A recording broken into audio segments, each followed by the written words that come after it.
Colombiana is not only an action movie. Ready? But it's a strong drama, and it's a huge and strong emotional drama from the beginning to the end. It's a movie town, you know. We shot in 3 different countries: Paris, Chicago, New Orleans, Miami, Mexico.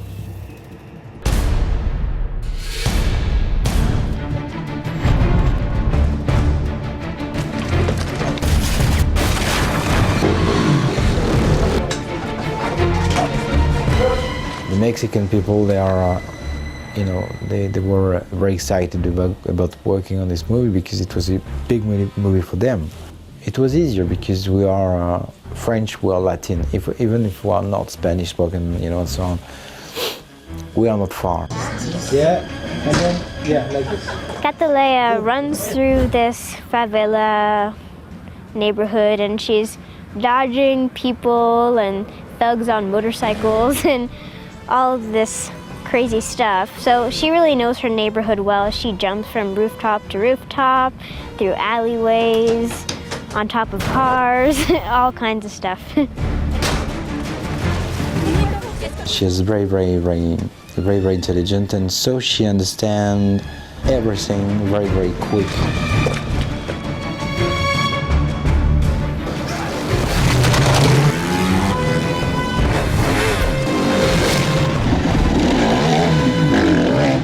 J'ai demandé à la production de pouvoir utiliser une moto de type tout-terrain et si possible une moto de cross, légère, puissante, maniable. Non, en plus moto parfaitement adaptée pour les lieux auxquels nous devions tourner, à savoir des ruelles vraiment étroites, encore une fois avec plein d'obstacles, des escaliers, des marches de différentes hauteurs.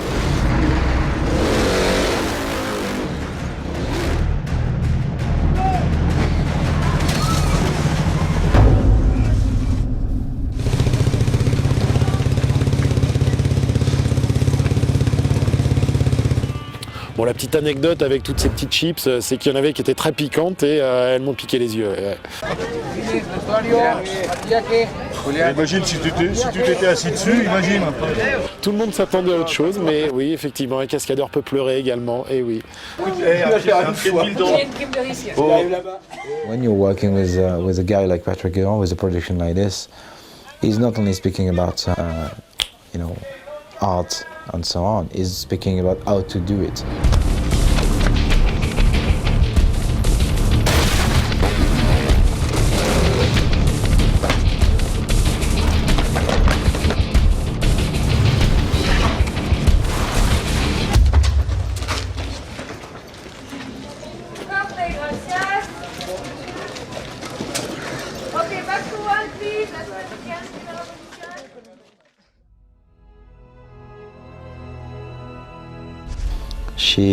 She's 11. She sees her parents killed by the cartel, and that she waits for 15 years to revenge. She wants to be well trained and so on, and to find everything. So I like this kind of character.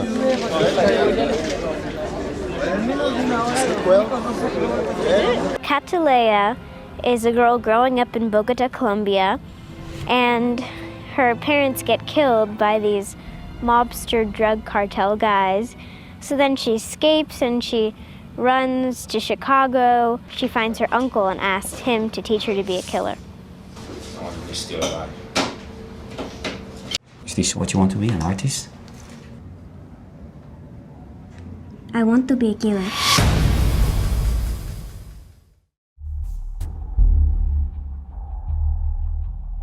Luke called me one day and gave me the script of Colombiana. Well, I was not very surprised to have this story about a female action hero. As soon as I read the script, I told him I was on board.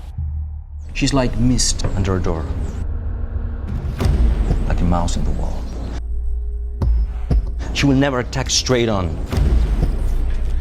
and you will not see her until it's too late.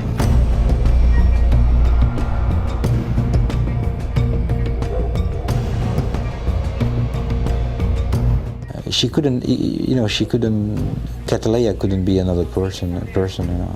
Zoe was exactly the right actor and the right part for this character.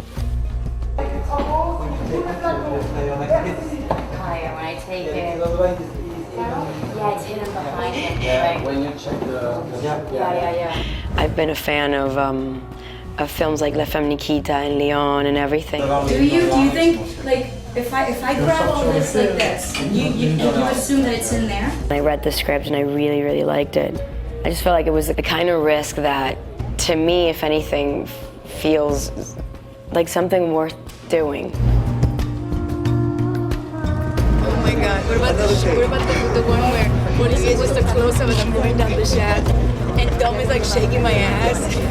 So she's a very socially removed kind of person and very focused and determined, which is, I think, the essence of her character that really attracted me to the project. Did you cover all your bases? I was 9 when he had my parents killed in front of me. The kind of violence that she was exposed to, the kind of heartbreak, is sort of like inconceivable to me.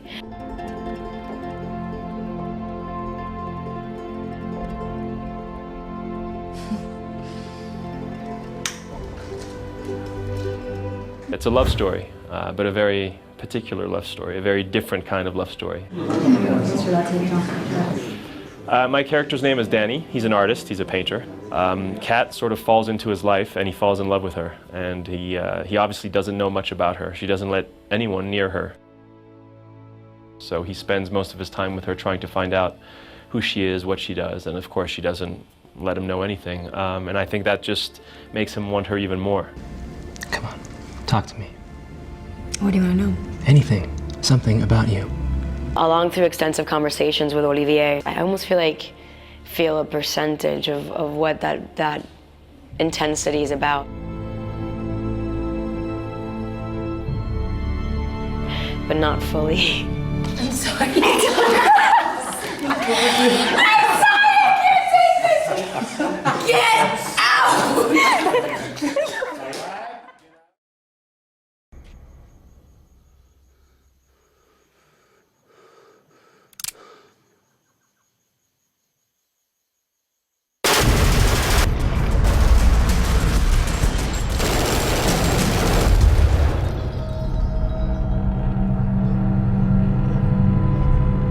And one thing I've discovered, I think, on this film is that I really have an amazing respect for weapons.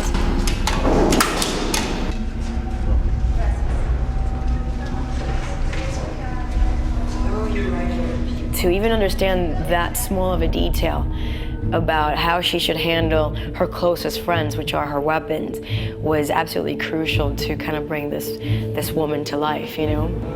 I don't do this, my head is too close. Yeah. So I do this. Okay. This on... Do it.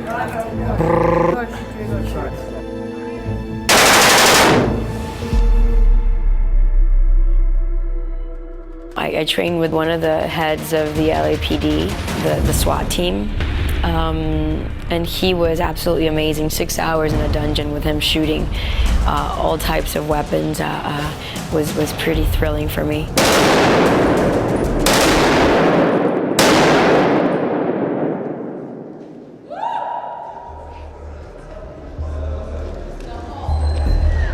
Then I can just put my gun away, put this here, and I already have a side and I just grab it. Do you want to try that?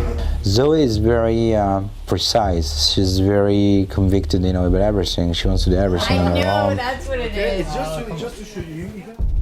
We decided to work with John Papsidera, who was a great guy, and he's gonna fight for this movie. And that's exactly what he did. You know, he fought for to give me all the best people. Do you remember me, Catalina? You want me to teach you how to be a killer? No problem, I'll teach you, but you'll be dead in 5. She's gonna kill a member of my family every week until I have none left. Any idiot can be a killer. Look, if you want me to teach you to be a killer, no problema. I will always Yes, that's right. We're alive. Location manager, the art directors and production designer was so that kind of work was so important for that kind of movie because it gives to the movie the production value. He's a leader, an artist. On va se prendre la 2,35 avec d'abord un 14, peut-être un 12. He's very just in the way that he shoots. Action!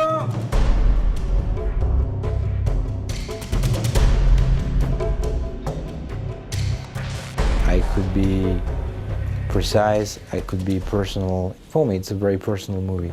Du coup, toi, tu l'attends dedans avec le stade. À l'intérieur en contre-champ. Voilà.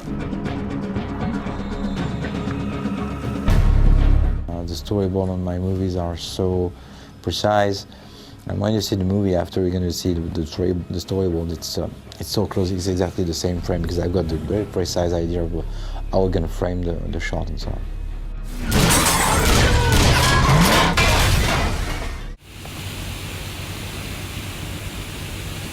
You get out, you get out, you get out. I'm a painter, so for me, a frame and a picture and just an image is telling the emotion, 50% about the emotion. Et après, je vais passer dans son regard à elle pour vraiment avoir l'émotion, tu vois, comme ça. My team working, especially the steady camera, all the camera things, because they are very, very precise and accurate, and they are very, very good. It was a kind of good experience for everybody. Quand il a relâché la casquette, tu me remplaces le Marshall sur son truc Marshall Zo là. D'accord?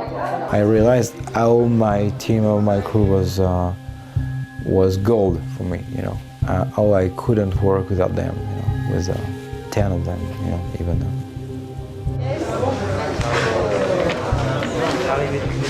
Moi j'ai connu Olivier sur Transporteur 3 où je suis arrivé pour faire les retakes. C'est mon premier grand film, c'est mon premier film d'action. Le boulot de chef opérateur, c'est de pouvoir délivrer à un réalisateur des images le plus raccord possible. Il a une idée très très précise visuellement de ce qu'il veut. Ça vaut pour le cadre, mais ça vaut aussi pour la lumière, donc pour la couleur, les contrastes, les densités. I always did frame, all my movies. I was on the frame, on the main camera, speaking to the actors because I like to be close to them, because I like to be in the actors, because I like to be, in the heart of the movie.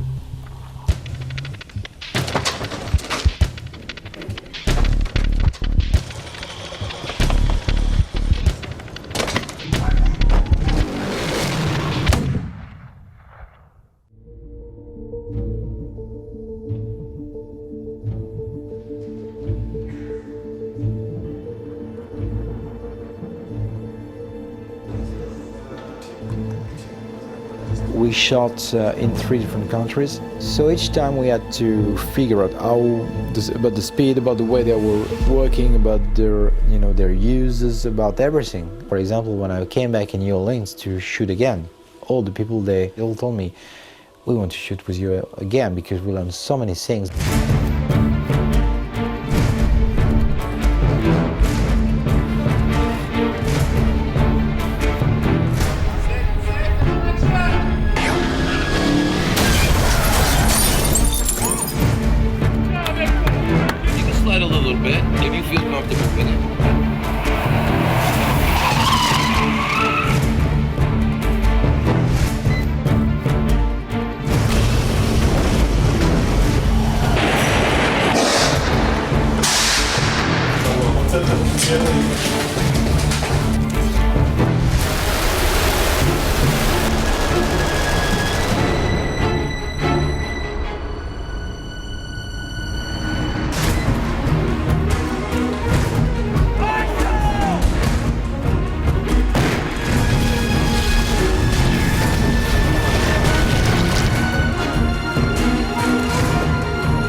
was a big challenge, I guess.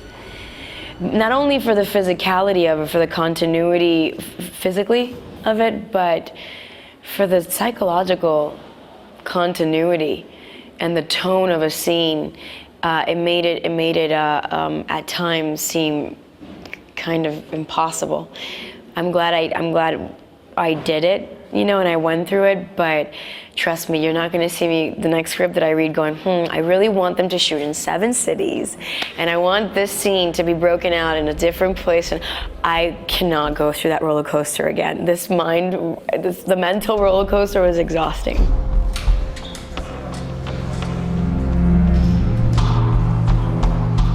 I'm in the middle of everything, so I can see everything, and I'm working fast, and I like to make a lot of shots and to change the little things just because I'm editing in my head. That'd be quite nice to split that thing with some coming in the door, otherwise it's and then we do it in the corridor, and after you do just the same. I like to work with my crew because I know them for a long time.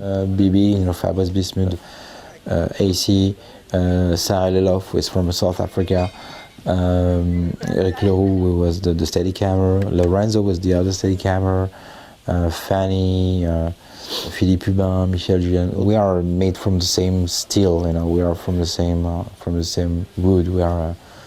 We are asking a lot about ourselves. It's like a family. Là-bas ici, c'est Chicago, le couloir. Là-bas ici, c'est Mexico.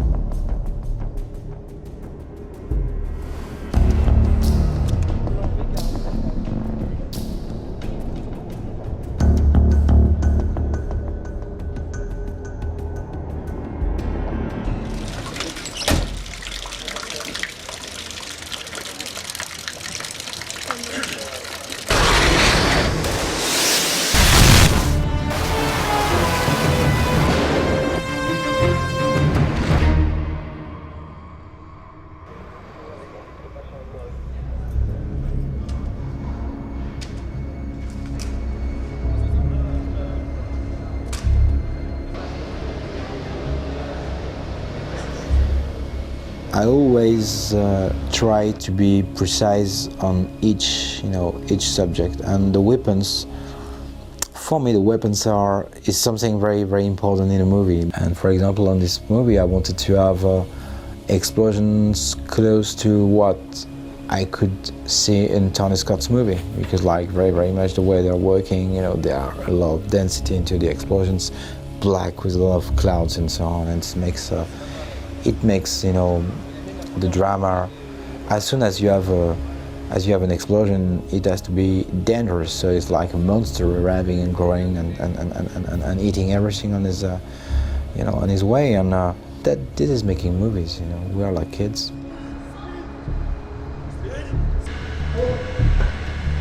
Uno, dos, tres, fire!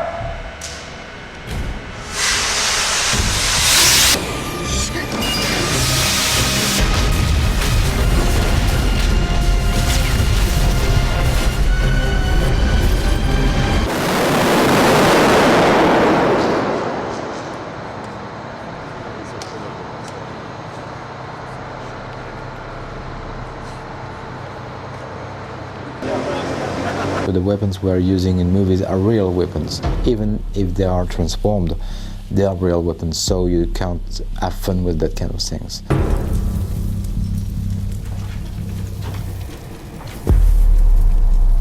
It gives you power, it gives you a lot of things.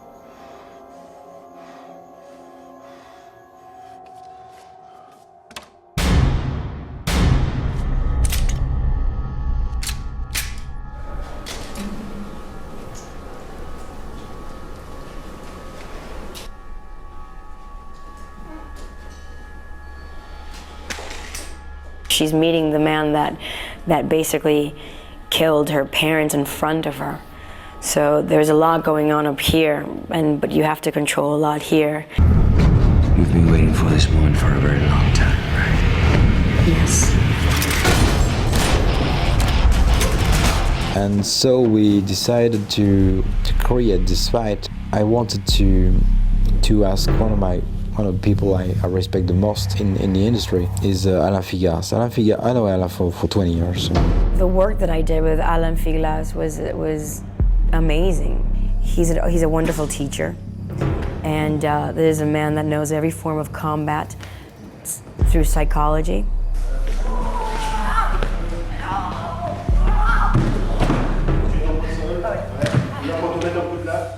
I used to practice a lot of martial art, Thai boxing, and he did the same. And so we know each other for a long, long time. For me, Alain was the only one to be so, not precise, but so accurate about everything. And I wanted to have a very violent and very pure fight, with not much of choreography. You know?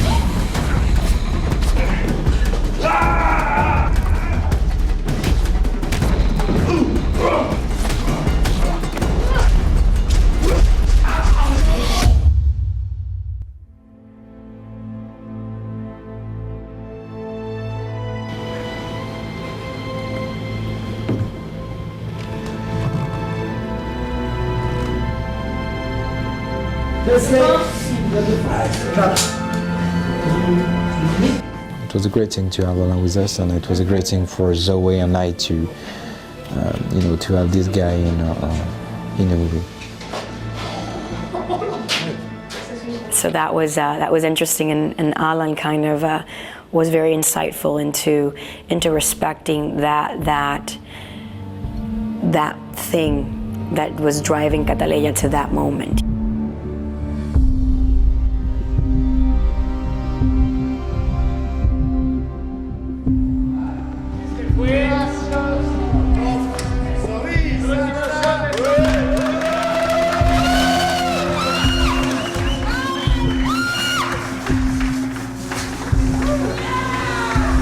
God, I know that the French, you guys don't like when us Americans say amazing, but it was truly amazing. I've learned so much. Gracias, merci. Thank you so much. Thank you. That was a victory. That was for them. It was just insane. Saying, wow, we did this movie, and we were working on this movie, so we are proud of it. So it was a good experience.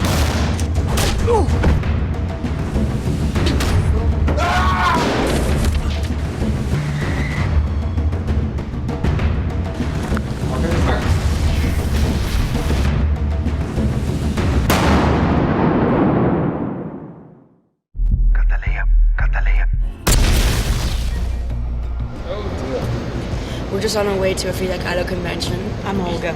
This is Olga. Frida. And Matilda. Salió como el flash, salió. Alors ici on peut au Mexique, on a c'est pareil qu'en France, exactement pareil. On a le mégaton, ça se dit mégatonos. Et on a le mégatonos avec lui, il est là. Et voilà le mégatonos. Muy bien. Voilà. Alors chef, again. Tyson, notre mégaton mexicain. Merci messieurs.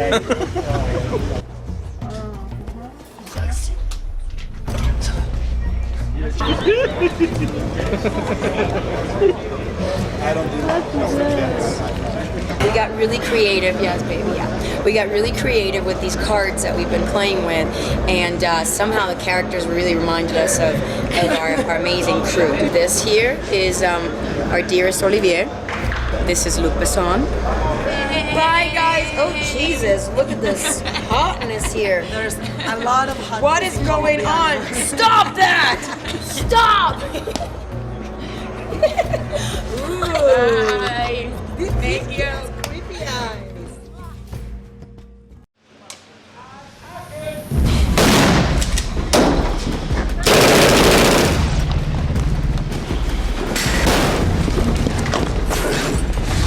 I want to be a killer.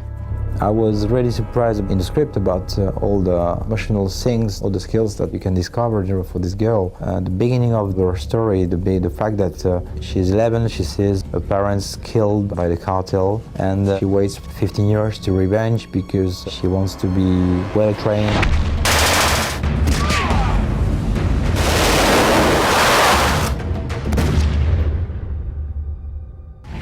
Colombiana is the story of Catalina. There's a real relationship going on between people. There's a love story in the film that is kind of realistic from the positions that people have. Just stay for a minute. The dynamic between the hunter and the hunted in this film has its own kind of twist because my character's been chasing Zoe's character for 4 years, but for almost 4 of those years, he's believed that he's chasing a man. This won't take long. There's many ghosts that are haunting her, but she can't stop. She's sort of like a little Terminator. That is the only thing that she feels that she's existing for.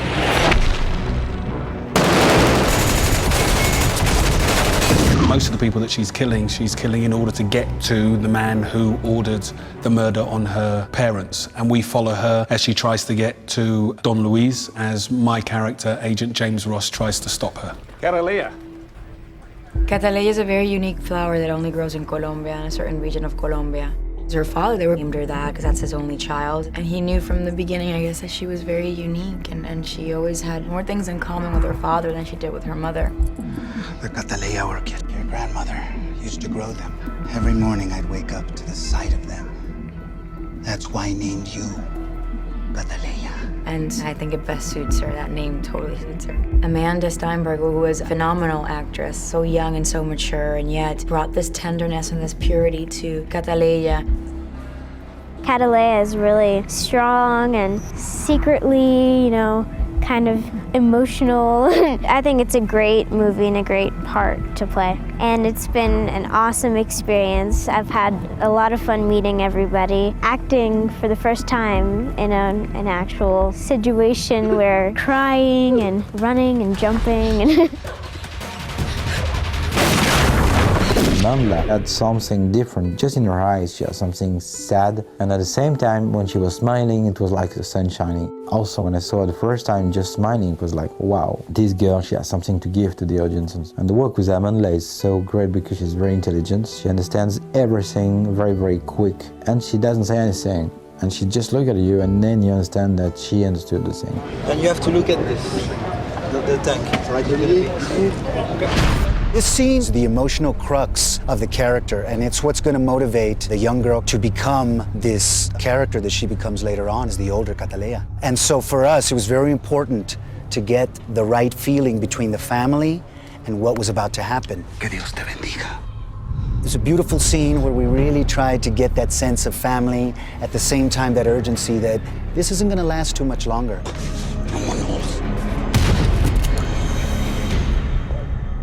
In the scene, I had to stab Jordi Mola's hand with a knife, and of course it was a retractable knife. And once I kind of did it a little bit too hard. I felt very bad afterwards, because he goes, "Ay, you actually hurt me." And I was like, "Oh, sorry." And she was fantastic. She paid attention every take, and we did that for 4 or 5 hours. And she was always there, even when the camera was behind. She was always with me, even with a tear running her face. So it was really impressive, and I really appreciate it because I needed her. Even if she doesn't have a line, you need an actor in front of you. Action. What do you want? To kill Don Luis. After Catalina runs through favela, and she's dodging people and thugs on motorcycles and all of this crazy stuff. So she really knows her neighborhood well. She jumps from rooftop to rooftop, through alleyways, on top of cars. I did about a week of training before we started, so I wouldn't be completely sore after.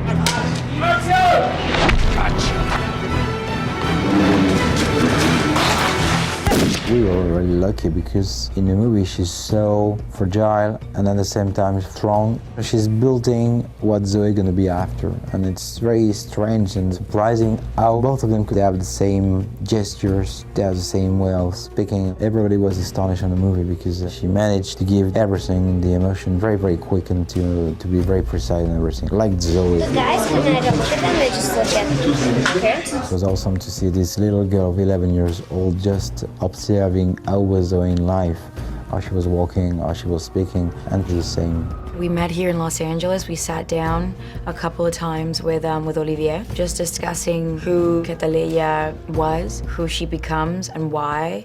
Never forget where you came from. Obviously, it was more important for me to study Amanda and her mannerisms because she's basically setting the tone. You get to see her first in the movie, and that was such a treat because she's just so stoic, and there were so many things that we had in common, that we were tapping on to the same things about our character. I met Zoe. She's really cool and really nice. It was great being able to play her and sharing the same character and having that connection. She's really great to work with. She just blew me away. She was just so beautiful and so present, and yet the killer was there. And I was like, oh my God, I better bring my game on because she is bringing it so good. Do you know what this is? Yes. My passport. She miraculously survives and finds a way to get to the States and to find the only living relatives that her father informed her that she had, which is her Uncle Emilio. I want to be a killer. Can you help? Sure. Her uncle's a thug. In reality, so was her father. There were people that did odd jobs and worked for organizations that were sort of more mafioso than legal and corporate or anything. Working with Cliff is it's a pleasure because it's very organic. For example, during the sequences with the young cat, when it's supposed to be 20 years before, in the first part of the movie, and he had to play and to be a character who just lived on revenge of his sons, so inside his body. Whose room did I sleep in? My son. Where is he? He's dead. By who? No one who is still alive. Well, he's a fantastic actor. He just lit up the movie with his part. It was just great working with him because he's awesome. Megaton. I am Kryptonite. You are Megaton. When they encounter each other, Emilio and Cataleya, you think, okay, this child's gonna be able to lower her guard and there might be some hope for her. But no, I want you to train me to be a killer. That school has nothing to teach me. I told you what I want. And this man has to make a choice between either being a strong parent, but knowing that there's no breaking this kid, or give her what she's asking. Look.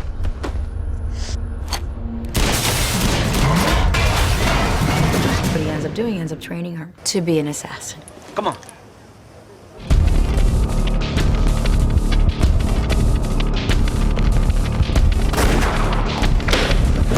That was a very poignant training moment for me and for Cataleya that I will never forget for as long as I live. I think we got her. My best experience? Well, the whole thing has been fantastic. I mean, everyone has just helped me through the whole experience, just showing me how to do everything, because this is my first movie, and it's been awesome, the whole entire thing.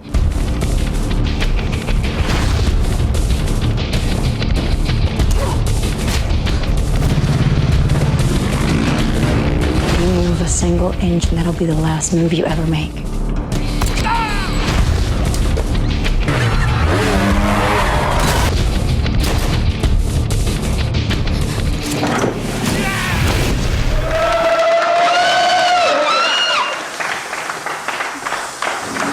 Gracias, merci. Thank you so much. Thank you.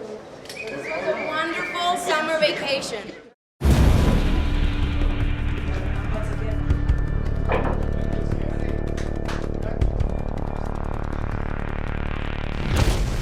From the beginning, we wanted to have a global cast. It was not, trying to have this guy or this guy because he performed in this movie or not. Action. So I like to physically, mentally, and soulfully invest in whatever character I've committed myself to. which is why I can only be a part of films that I'm completely passionate about, because if I'm not, it will seem like work versus pleasure. I think as a woman, as an artist, as an actor, I've always been a fan of Luc Besson. And when he was here in LA and I went over and I met him, and we just ended up having really great chemistry and getting along very, very well. Based on the first meeting, he's like, well, I don't want to give you the script if you're not going to be serious about it. It's called Colombiana. It's as if Matilda would have grown up and becomes, you know, this assassin. I'm like, are you kidding me? Never forget where you came from. Give it to me now. And I read it, and I really loved the story. It was compelling. It was very moving, but it was also the you know, typical story of revenge. What do you want? To kill Don Luis. Cataleya couldn't be another person. Zoe was exactly the right actor and the right part. What is this? I started doing my research, and I saw La Femme Nikita and Leon and The Fifth Element repeatedly because I wanted to understand what all these women have in common. I wanted to see if it was possible to create an extension of this individual, but layering it where it was going to be also unique and stand completely autonomous to what all these other young female characters had in their stories. I'll get her out of here. We'll let her sleep it off and book her tomorrow. Because with Cataleya, it's almost like there's this anger and this purpose that has calcified and it's become rock solid, like hard, and that is the only thing that keeps her moving. Is this purpose. It's to find the people that killed her family. And I don't even think she's thinking about what she's gonna do after that. She doesn't even think that far. It's just that is the only thing that she feels that she's existing for still. So there is a stillness to her, and she can't stop. She's sort of like a little Terminator. And those are the things that sort of I found very intimidating when I was reading up on her and doing my research and sort of bringing her to life. Because I feel like if I were to stand next to a person, individual like that, I would be completely freaked out. Because she's just so still. But it was a great experience because as an artist, you feel that you are given yet again another opportunity to play characters that will challenge you. And I also loved the fact that it was an international cast and of great actors, intense actors too, that made me feel that I was going to be in good hands. You haven't finished your painting? You never really finished a painting. You just stopped working on it. I know something you're good at finishing. Yeah. Danny, he's an artist, a painter. He falls in love with Zoe's character. So the story between the two of them is about, it's a love story, but a very particular love story, a very different kind of love story, because he really doesn't know who this person is, and yet he falls in love with her anyway. Wine? Thank you. I wanted to be in the movie because it's a great story and my character was pretty well written, but Olivier sort of helped me find more of a voice for him. But we did talk about the character with Zoe as well. We talked about the dynamic between the two characters and just to try and find little things to make them more interesting together, because when you're playing a character who's only on screen for 2 or 3 scenes, you have to find something that makes him interesting so the audience can relate to him, and I think that Zoe and Olivier helped me find a nice little sort of, you know, medium. Hey, wait. Let's just sit, have a little of this food, and talk for a little bit first. What do you want to talk about? You needed to cast an actor that would have extreme patience. Talk to me. What do you want to know? Anything. Something about you. Understanding this compassion that he would have to have with this woman that he was falling in love with. I'm not gonna hurt you. And Michael Vartan definitely is known to just have like a very peaceful quality, but also you don't really undermine his presence, and he really pursued that and did it very majestically. Look, can you just hold on a second? Can we just talk about this? No, Danny, we've talked too much. Zoe's character, Cataleya, is not your archetypal serial killer, and my character, James Ross, is not your archetypal FBI agent. For the last 4 years has been chasing down a killer serial killer known as the Tag Killer. Same drawing, right? It's him. And he gets kind of obsessed with it. It's become the single case in his life. I wanted to open him up so that he's just not a stuffed suit, and that you actually see the man behind the badge. But He's protected by your government. By a part of the government that I cannot reach. It is CIA, and I can't get through it. I can't get under it, I can't get over it, and you have to believe me, I have tried. And I read the script and made decisions based on the situations he finds himself with. I actually didn't do any kind of specific FBI kind of work in order to develop the character because it wasn't necessary. All of the procedure of tracking down a serial killer is very clearly there in the script, so most of my work was trying to figure out how this man thinks and how he acts.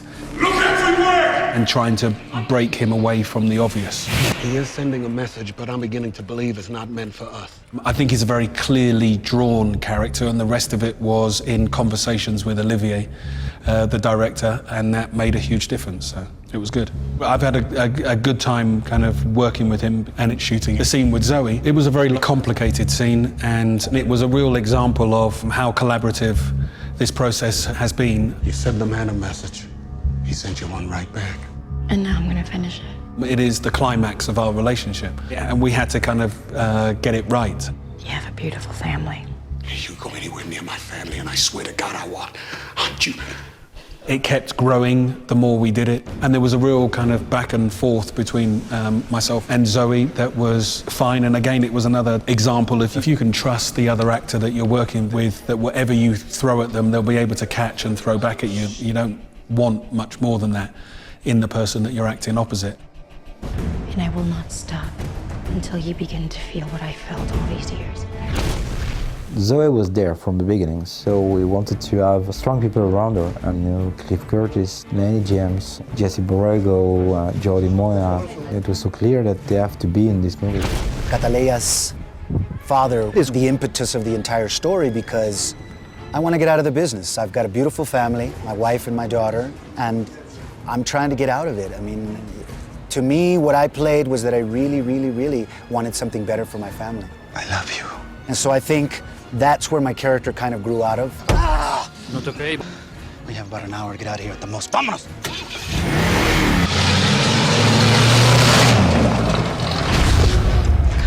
It definitely feels very realistic. Our little family feels like a little family. We've had time to get to know each other and bond, and when the camera's not rolling, everything's very light on the set.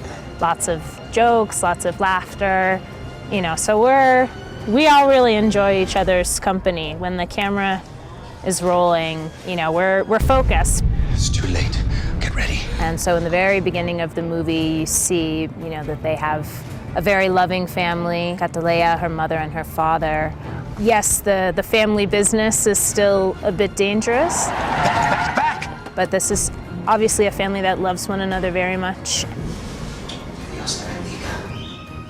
But then, blood in, blood out. You can't get out without some sort of blood, so that's eventually what happens.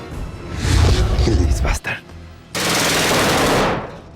Working with Beto Benitez, Don Luis, my godfather, the first guy that I had a scene with in this film. And working with Jory is one of the coolest things I've ever done. Salud y vida.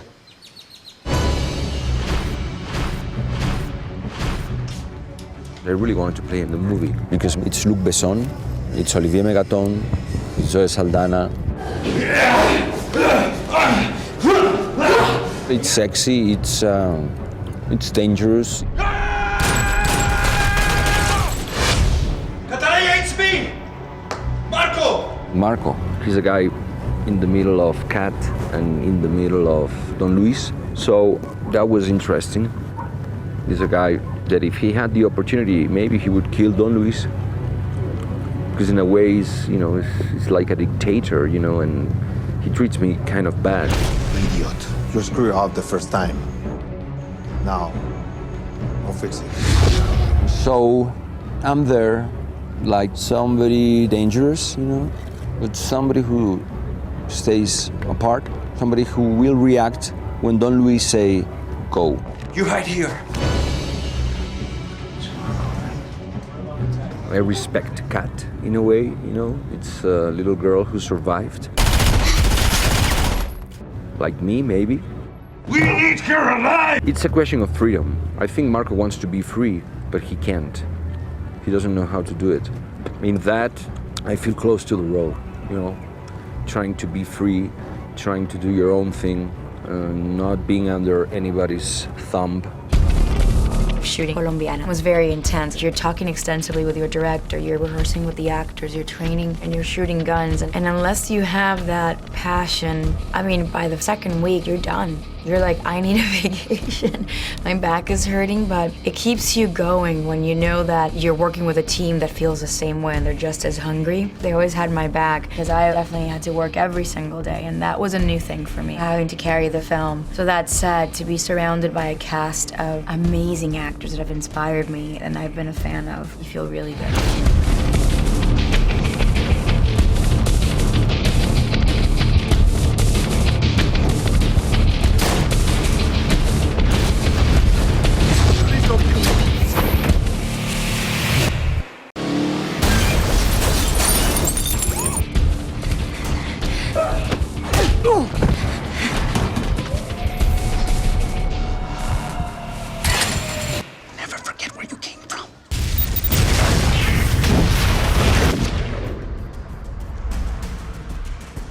Cataleya's level of training would be less graceful and more animal and volatile. So she's very much like a Molotov cocktail of weapon training and fight training, but she didn't really learn it in a professional school or anything. It was her uncle just teaching her what he had learned. I want to be a killer.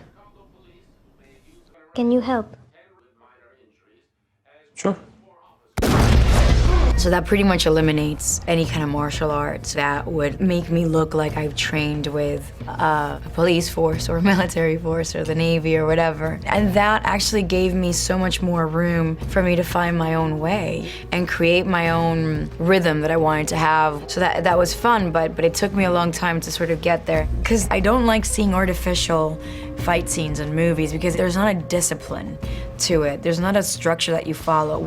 In reality, if two human beings were to, initiate a fight, you forget everything you've learned and you're just operating on pure instinct. And I love the fighting choreographies that are all about instinct.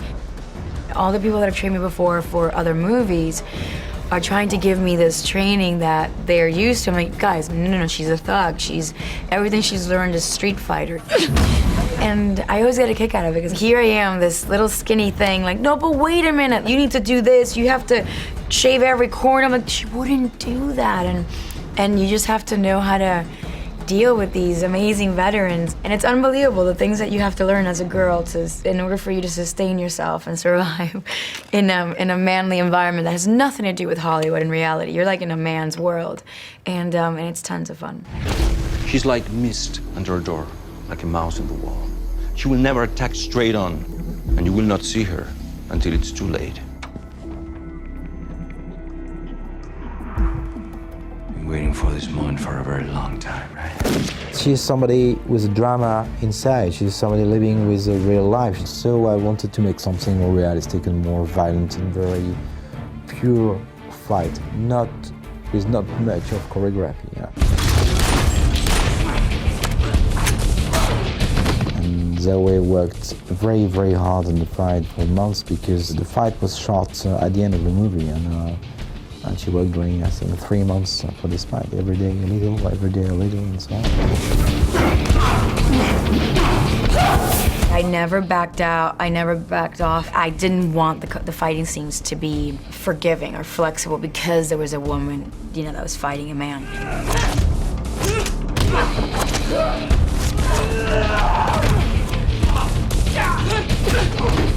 They're just two human beings trying to get out of a situation, at least one of them alive. And that's exactly what you'll see in the movie. And to up the ante, one of them is going to be a woman.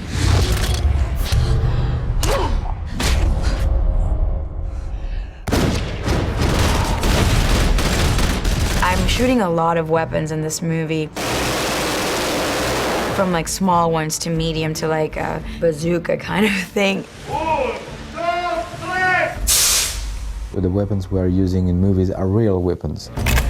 Even if they are transformed, they are real weapons. So for me it's very important. I can't stand to have somebody holding a plastic thing because you know, it's not the same thing to have a real one, to have the weight of the weapon, to have the bullets inside, and to be sure that, you know, you can hurt somebody with this thing, you know. So the actors, they have to feel it, they have to know it, because they're pretending, so they have to know what it is to shoot with a gun.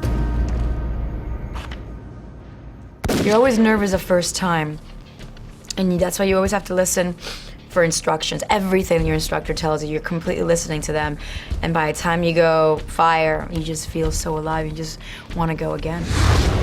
Action! For me, the weapons is something very, very important in a movie. For this movie, for Catalea, she couldn't be fancy. She couldn't use the weapons like toys. So we decided with Christophe Maratier to train her a lot. Great. That's fine. That's very good. To explain her very, very deeply, very, very precisely how it was working, why she was using that kind of weapon and that kind of weapon. It's useful for the actress to know how to hold a gun, how to shoot, and she shot a lot.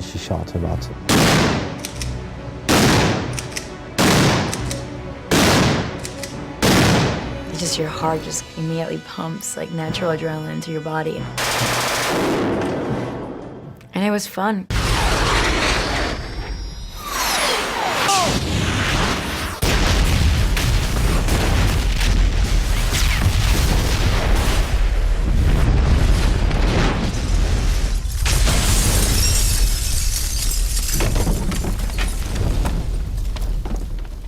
Okay, roll song.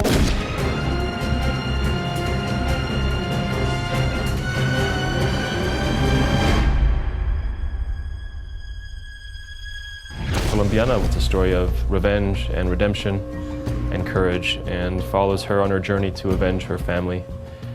And it's set in many different cities across the world and has a very evil mafia backdrop, so it's very exciting. Because I love you, Fabio. Like a son. I mean, who doesn't like the mafia, right? The bastard thinks I'm an idiot playing it all mellow and shit. If he would have yelled and screamed and threatened to kill my whole family, it would have been better. We shot in 3 different countries: France, US, and Mexico. She's here! I want to find her! We shot in 5 different towns: Paris, Chicago, New Orleans, Miami, Mexico City. So during the 3 months of shooting, we had to travel with my very, very close and short team and short crew. There's an English group, an American group, a French group, and a Mexican group. So there's a lot of different languages being spoken on set, so it's fun. It's definitely different. Okay, todos a primera!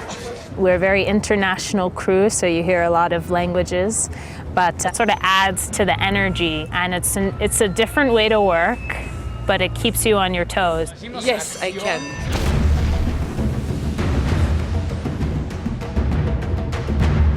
Action!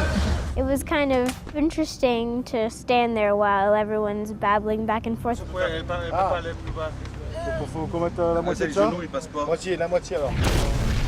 think I'm nervous around him? The whole mixed bag of people here, isn't it? Americans, English, Mexicans, French, which I love. I mean, at the end of the day, we're just all people, all humans. Standing by, pictures up! Working with an international crew makes what I do great, because you're challenged. They always pull through, and they always had my back. We changed crews in every new city and every new country, but there was a core French crew that did the whole marathon with us. And that made a huge difference. On this particular shoot, we started off in Paris. That's the first time on film that I've worked with a French crew and a French director. First time I'd filmed in France. And I loved it. It was great. Particularly at the studios. I love that no shooting before lunch thing. It's fantastic. Lunch is a big deal, of course, on a French set. You know, you take time to eat properly. Working with a French crew is very different. It's a different atmosphere on set than I'm used to. A lot of laughter, a lot of jokes. And I'm really tight. I like this kind of serenity around me. I like to work with my crew because I know them for a long time. Paris was a lot of fun, even though I didn't have a huge amount to do there, but it was the start of the shoot and it was great being there. And then we went to Chicago. Chicago. It's not just down the street, you know? When you're shooting in Chicago, Chicago is an incredible town. The first time I arrived in Chicago, it was like amazing because of the architecture of the town, because about all the people. It's a movie town, you know, even more than Los Angeles. You know, everything is graphical. You just have to put the camera, you know, everything is in frame. So it was big show for all my team, and especially for the people who never went before in US.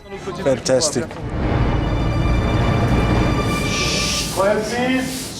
I also really liked New Orleans. I know it's the obvious thing that people are going to say and all of that, but I did enjoy being in New Orleans and seeing that city and seeing where that city was. There's a lot of good people and fun people on the job, and it's been fun meeting with them and all the kind of culture clashes, which have been, in the main, funny. When we were in New Orleans, it was closer to our way of being, because New Orleans, as they used to say, they are not from US, they are not American, even if they are. And it was very interesting to see the New Orleans crew working with our crew and with my crew, and learn a lot of things, you know.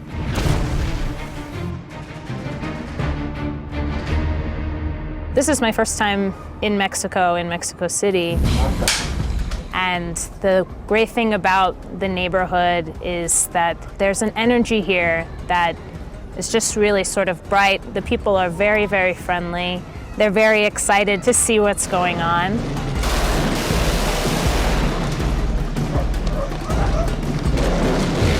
So it definitely feels very realistic, and there's just a good energy, a vibrancy, you know, colors. It's interesting, and the great thing about working in film is you get to see a neighborhood like this that maybe you wouldn't normally get to see.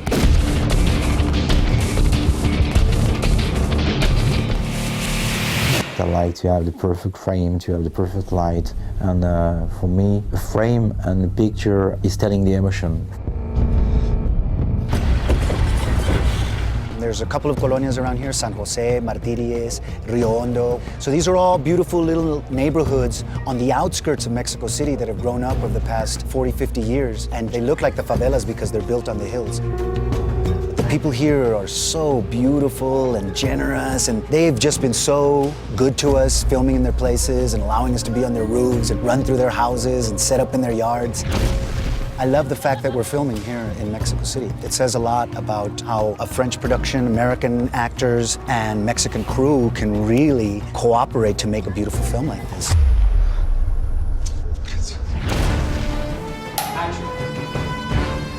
The French team just tried to figure out how it was possible to fit all the things and to create an entire team, not to have two different teams working, you know, both, side to side. So that was very interesting.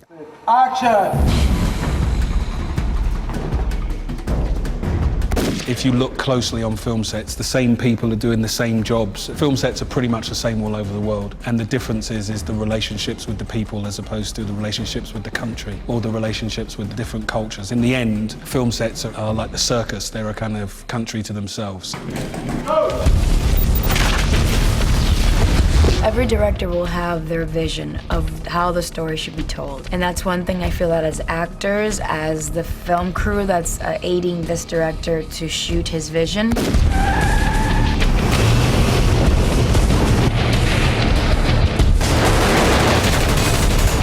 You know, it's a world we are creating, and each time we are going into a new sequence, it's like discovering this new world. That's very important.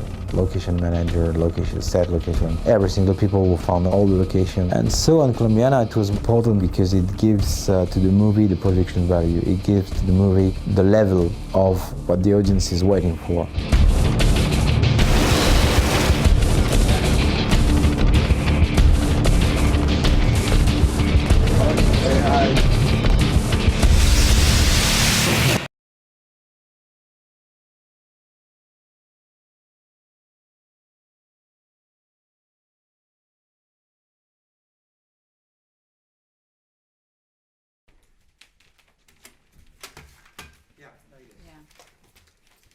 Then you go to the door.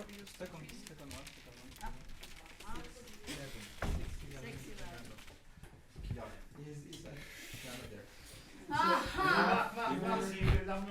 And after you take one on the gun.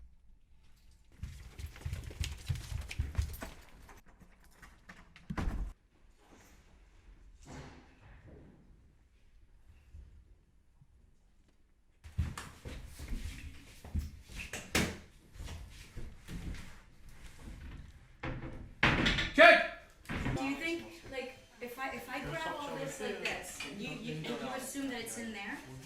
Maybe you know we fix this one. Yes, put it on it. That's perfect. Voilà.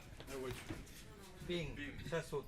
So from the moment it's all here, it's all positioned here, and I basically just tied my hair here. So I'll take it from here as if I just tied my hair. Just a little more.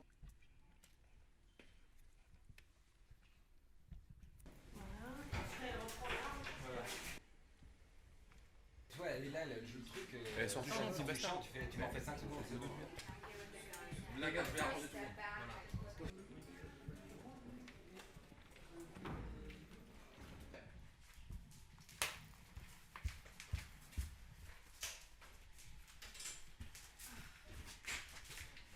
Voilà.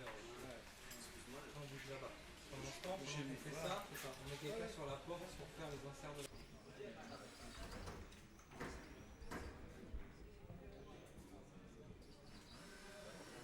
Okay, this is it.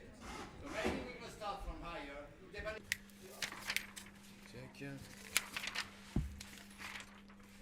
Ok.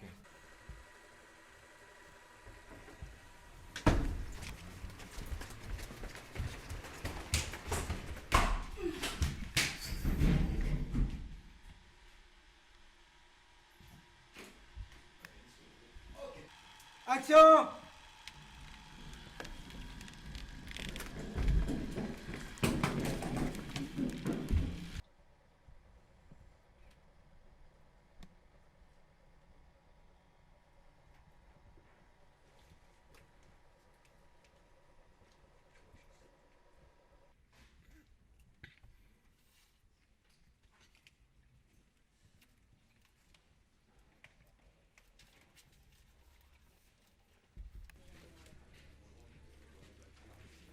T'as les doigts propres? Ouais.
C'est coupé, merci.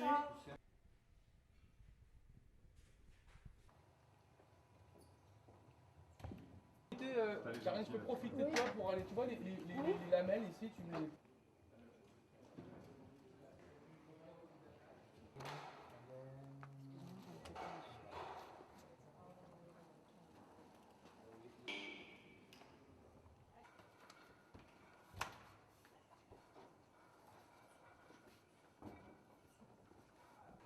Action!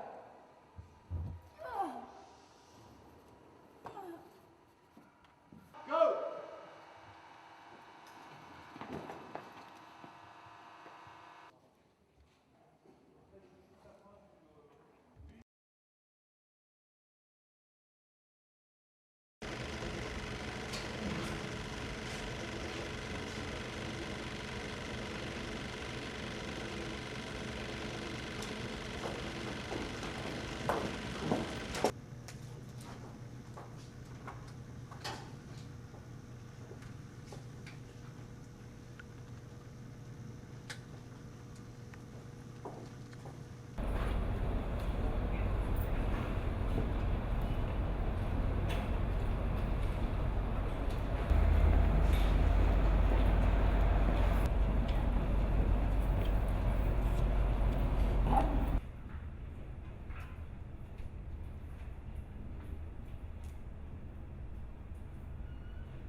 Put your hands on the car.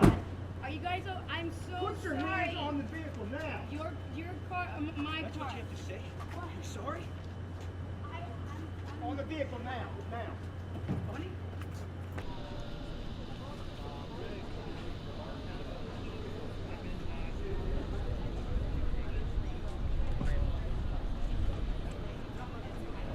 Put your hands on the car.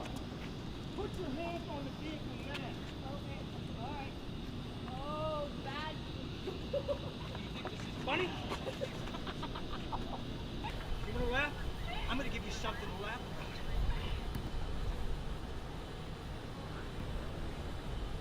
Again.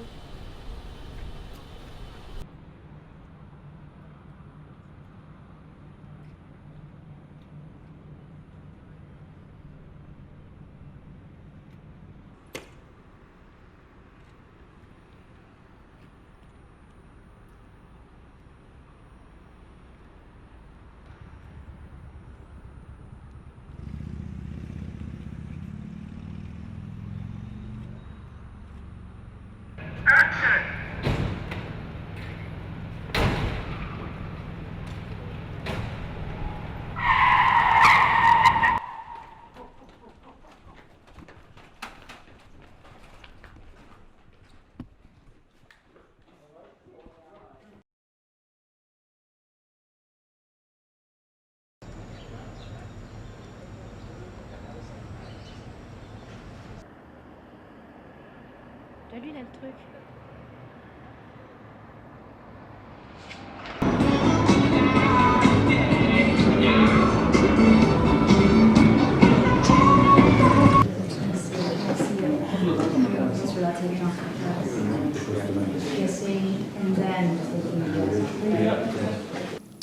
I hate crowds. All right, I'll rent one. What kind of movies do you like? Why are we talking about movies right now?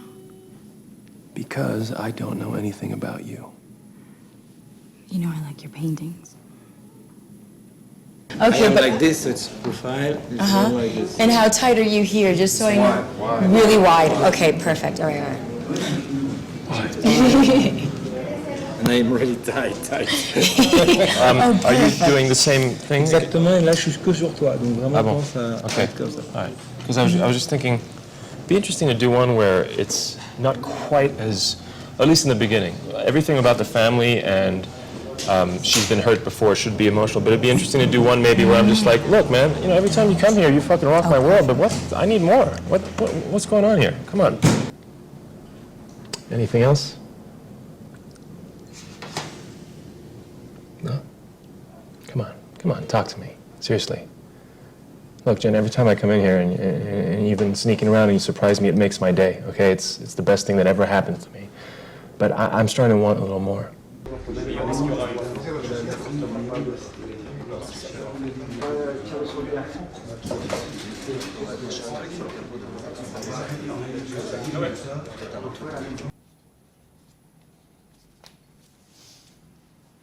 Hello. It's me. Jennifer? Are you busy? No, I'm not. My name is Catalina. You guys are aiming.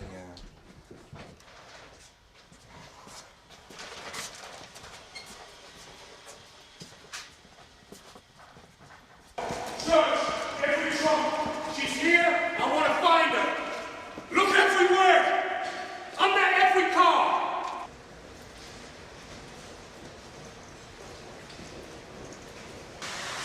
Ça va bien? La corde va pas 15.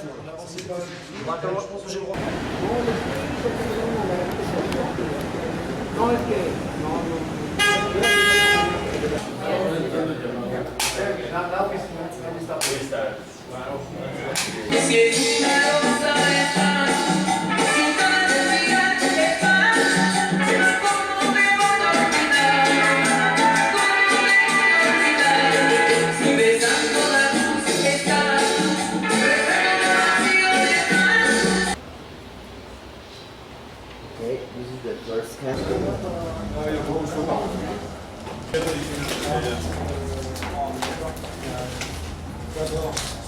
T'as le premier et après le temps.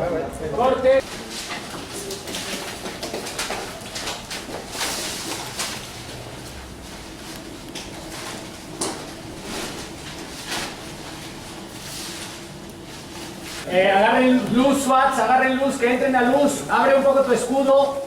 Un poco más acá, SWAT, más acá. Eso. Ahí, muy bien. Ok, Marc, à la fin.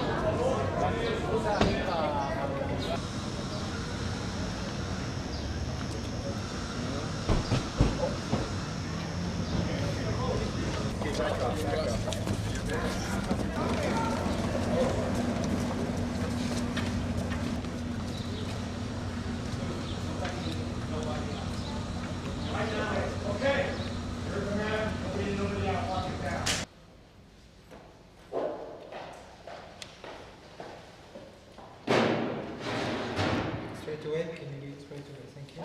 Straight away, back to us.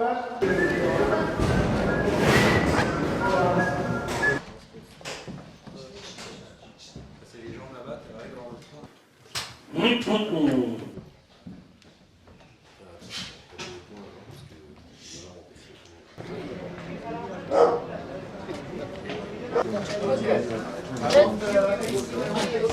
Action!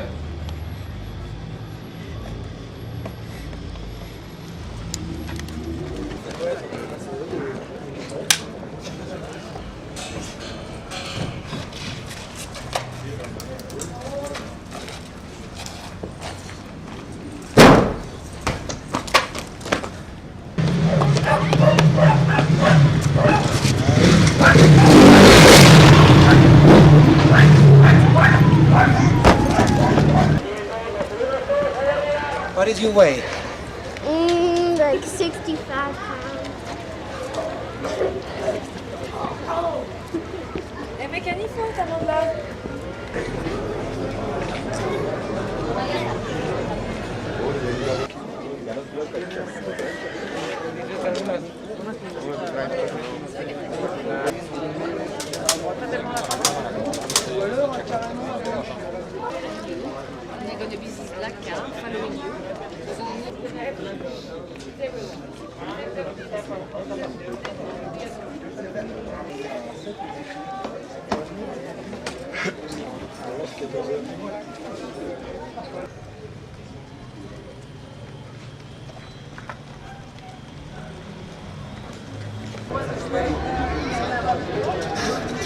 Chicos, todo el mundo aquí en el suelo, por favor.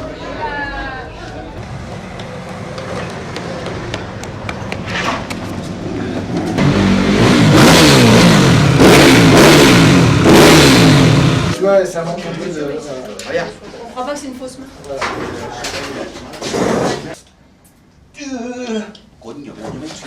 Corte. ¿Me has hecho daño? Un puto hombro. C'est bien, non? Tu fais trop de sport. Oui, hein. Trop de sport. Trop de sport de ligue. Action! To kill done with this. Alors, ok. Check enfant, oui, mais...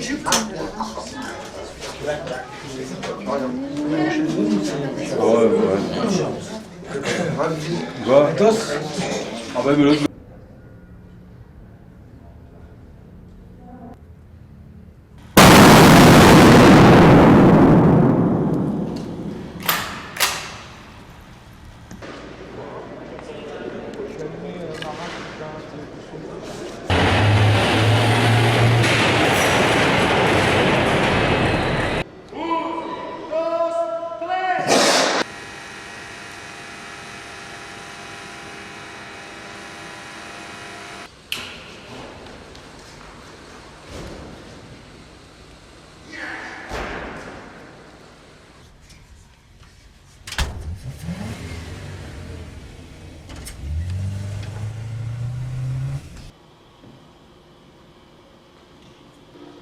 We've been waiting for this moment for a very long time, right?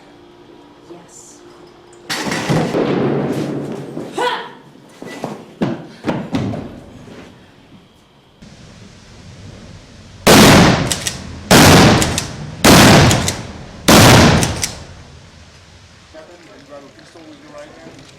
Normally it's left hand pivot.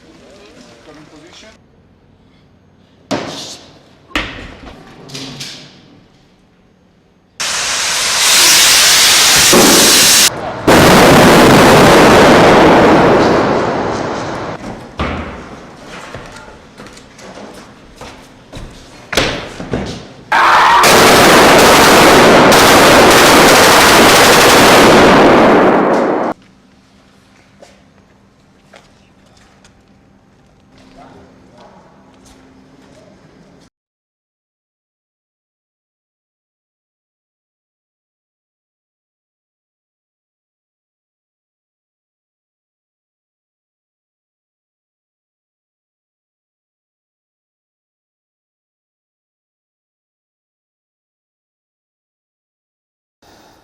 So Colombiana is my not even my third experience, but my fourth experience, because I used to work 3-4 years ago on Hitman. I directed the second unit, directed all the action sequences of Hitman.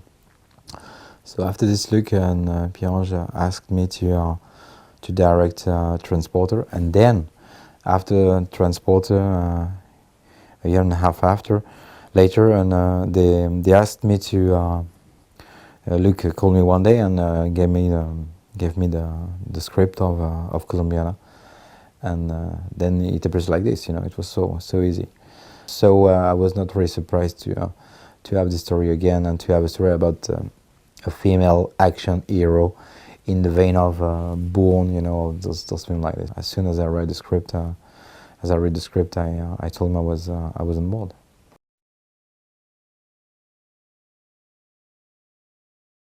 I was really surprised about in the script about all the emotional things, all the skills that you can discover for this girl. The beginning of her story, the fact that she's 11, she sees her parents killed by the cartel, and that she waits for 15 years to revenge because she wants to be well trained and so on, and to find everything. So I like this kind of character, and I like the fact that it's a woman, you know, and we already we at the first very first time we spoke about Zoe to be the main character, you know, to have the lead character in the movie, and for me it was just an evidence, you know, it was so clear that she was the part, she was the girl, and that we were about to make a new kind of movie. So that was my decision was so easy to be taken because of this, because everything was there, you know, the emotion, the action, the drama, you know, everything, you know. It was a big, you know, there was a lot of promises, and we found all this during the movie, you know, during the shooting of the movie.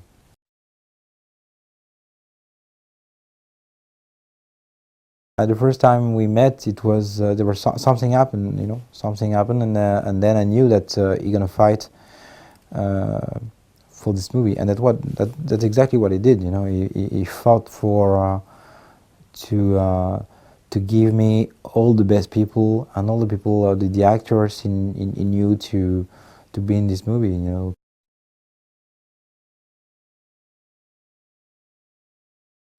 When I met her, it was, you know, it was clear she wanted to do the movie. She wanted to do the movie. Absolutely, she wanted from the beginning. You know, she was even if nothing was signed and so on and so on. She was the part, and we talk about the part, and we talk about everything during hours about how we could do this and this and this.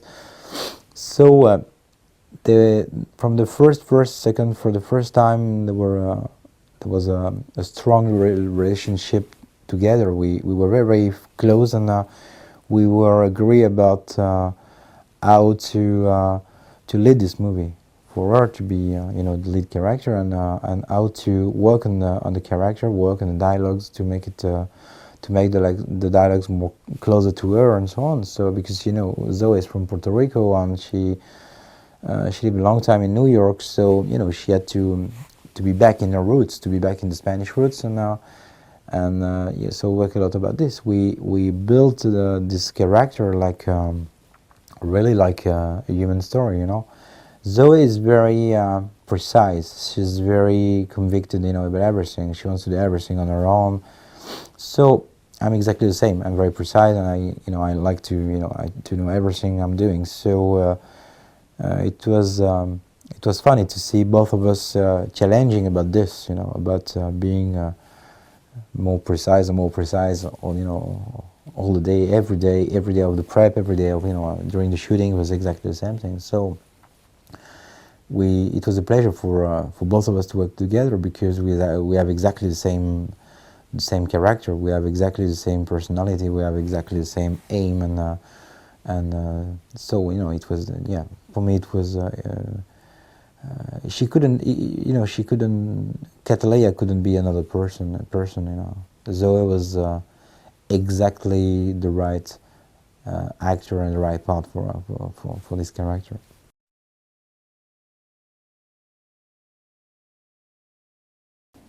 She's very calm. She's very, you know, she's very intelligent. She's, I don't know how many class she is in advance, but she's yeah, she is very intelligent, and so she understands everything very quick. And she never said, you know, she never says to you, okay, I understand. she doesn't say anything, and she just look at you, and then you understand that she understood the thing. So it's a strange way of working with her, but everybody was astonished on the movie because on the shooting, because she managed to give everything, the emotion, very quick, and to be very precise and everything. Like Zoe, you know, she identified herself with Zoe, and she was so close to what Zoe is today that it was very. It was awesome to see this little girl of 11 years old just observing how was Zoe in life, how she was walking, how she was speaking, and try to do nearly the same in life.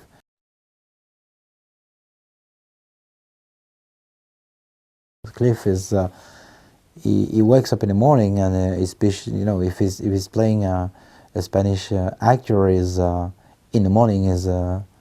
He tried to speak Spanish to everybody, even if he's not on set. And when he's arriving and when he's playing, he's in his part, and when he's going back to bed at night, he's doing exactly the same thing. He's singing Spanish and so on. So this guy is a huge actor, huge actor, and is one of the strangest experience I have.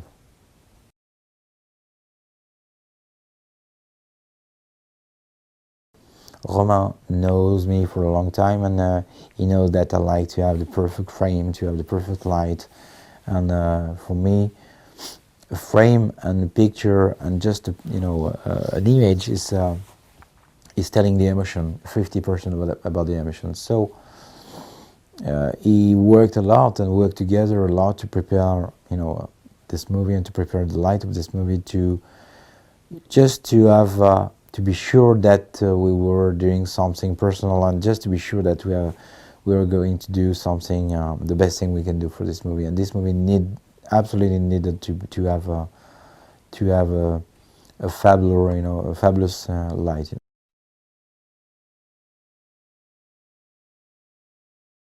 Is a big part of my work, because it helps me, and it helps me to give all my informations to my crew. And it's not so easy to work with me, because I've got so many things in the head, and I am working and I'm creating all the time so many things, and I'm framing, so it's very hard to follow everything and just to be there.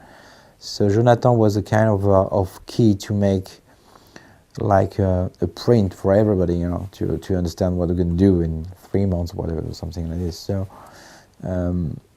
yeah, it's a great part of my work.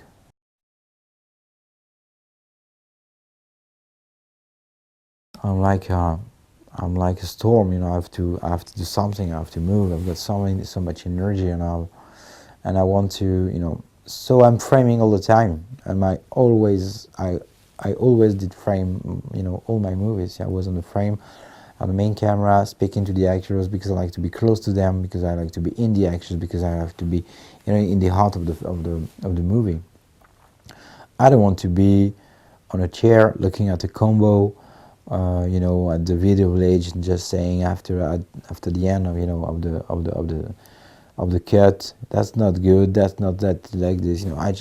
I'm in the middle of everything, so I can see everything, and I'm working fast, and I like to make a lot of shots and to change the little things, just because I'm editing in my head at the same time I'm shooting. After having done the Transporter and Colombiana, I think it's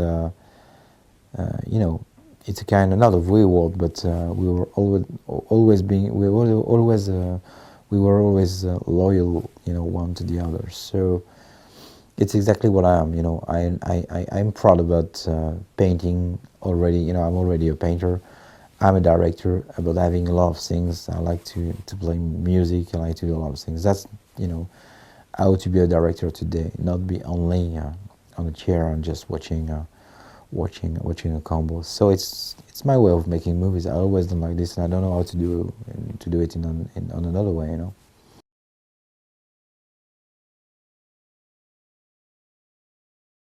I now worked with Zoe from the very beginning.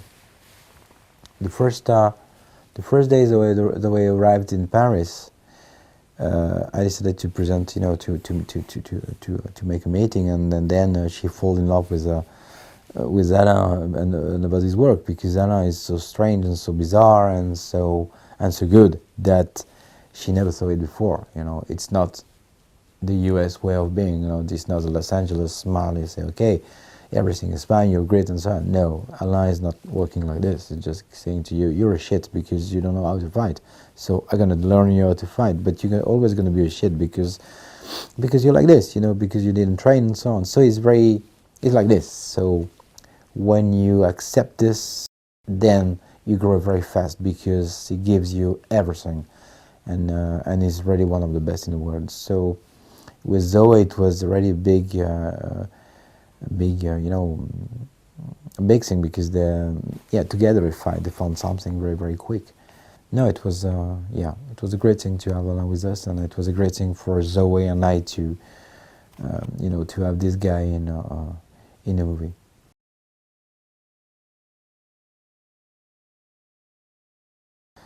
Even if it's a movie, even if it's if something not real, a weapon is something real, really real, really painful, and the weapons we are using in movies are real weapons. Even if they are transformed, they are real weapons. So you can't have fun with that kind of things. For me, it's very important.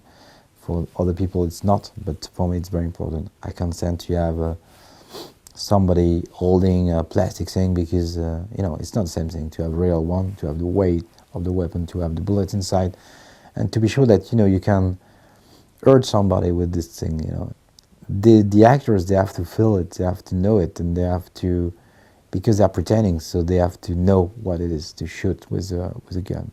And it changes your mind, it changes everything, it changes your mind, it changes everything. That it's so, you know, for me it's very important for them to train and to know everything about the weapons.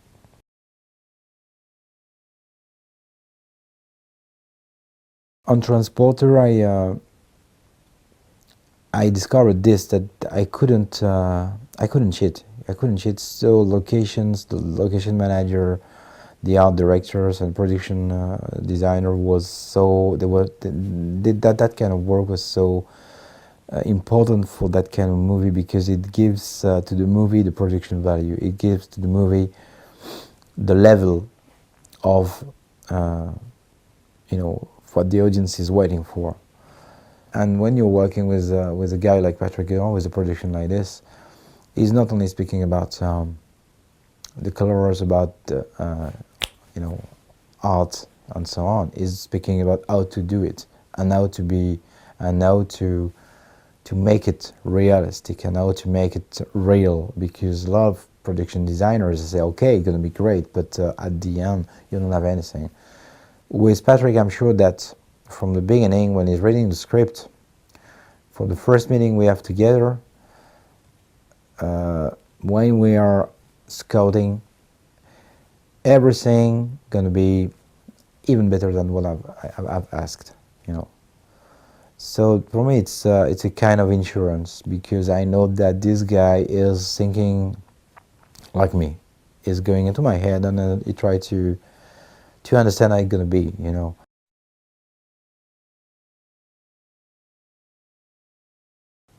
I work with Michel Julien because he's one of the best men in the world who is dealing with cars and motorbikes and things like this. I like this guy first because he's so modest, he's so cool, he's so, you know, human, and everything you ask, you know, everything is has been thought before and so on, and he always managed to make it real, to shoot it. Philippe Pepin is dealing with the explosions and all the things like this. And for example, on this movie, I wanted to have explosions close to what I could see in Tony Scott's movie, because like very much the way they're working, you know, there are a lot of density into the explosions, black with a lot of clouds and so on, and it makes you know, the drama. As soon as you have as you have an explosion, it has to be dangerous. So it's like a monster arriving and growing and eating everything on his, on his way. So we were working with Philip in this idea. It's very strange to speak about people saying, okay, I want the explosion, I want the fire, and to be like a monster arriving and taking and eating everything on his way, and then to discuss about all these abstract things. Okay, we're gonna do it like with that kind of gas and that kind of oil and so on to make it darker because it will look like this and like that. So therefore I work with these guys because they are loving their job so much, and they are very, very close to my idea of what it's gonna be. So Michel, Philippe, and so on.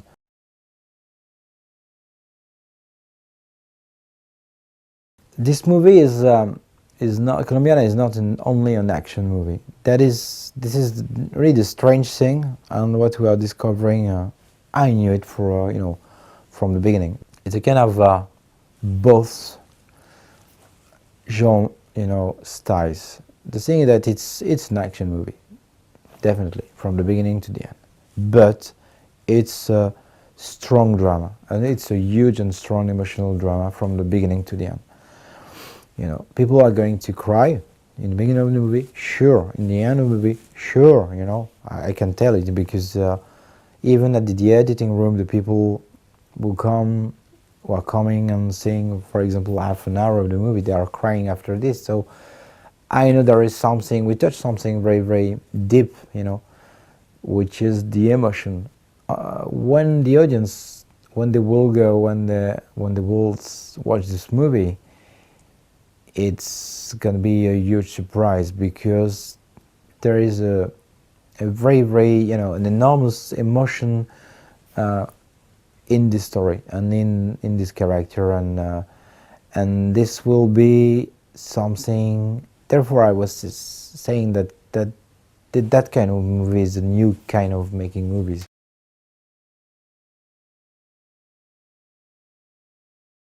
The other strange thing about making this movie is that we shot in 3 different countries: France, US, and Mexico. During the 3 months of shooting, we had to travel with my, very, very close and short team and short crew. We were about 15 people to travel from France to Chicago, and for the first time a real French team worked with an American team in Chicago. So it was very strange because in US with the union things and so on, it was not so easy in the beginning. But after we went to New Orleans, after we went to Mexico, at the end, when they watched at the combo and when they saw what we made, together, that was a victory. That was for them. It was just insane. Saying, "Wow, we did this. We did this movie, and we were working on this movie. So we are proud of it." So it was, it was a good experience to, even if I'm really used to working all over the world, bringing with me a lot of people on my team. It was a good experience because I could be precise, I could be personal. It's for me it's a very personal movie.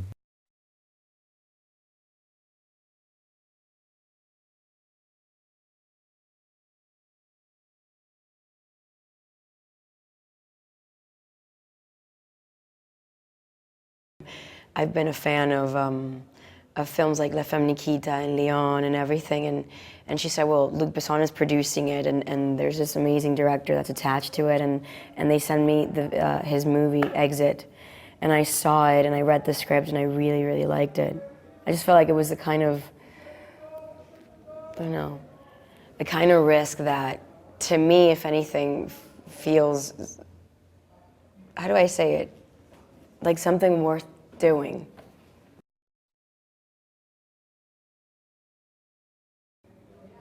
I mean, it's a very simple premise, which is what I liked, and it's going to make it easier for people to relate to. But it's about a young child that loses everything in one day by the hands of a very, very bad person, and she grows up, and all she wants to do is avenge what was done to her. I don't know, I almost feel like she's a mix of sort of like a female version of Leona, which is a person that lives in a very solitary state, and she never really had a chance to have like a real life. So things as normal as going on a date or going to school and studying for a test are things that Cataleya was sort of, deprived of because of what happened to her when she was a young girl. So she's a very socially removed kind of person, and very focused and determined, which is, I think, the essence of her character that really attracted me to the project. No, actually, I don't have any closeness to Cataleya. If anything, the kind of violence that she was exposed to, the kind of heartbreak, is sort of like inconceivable to me, and which was very crucial for me to work with people like Alain Figlaz, who was the stunt coordinator for the movie, and Olivier basically trusted the entire, violence sequence of Cataleya to Alan. Training with him, I remember that my main objective was to really know and feel violence, and obviously in a safe environment, because I was unable to tap into the depth, I guess, that she has until I felt it in some way, shape, or form. And along through extensive conversations with Olivier, and animal research, and character research, and working with Alan, I was able to kind of I almost feel a percentage of what that intensity is about, but not fully.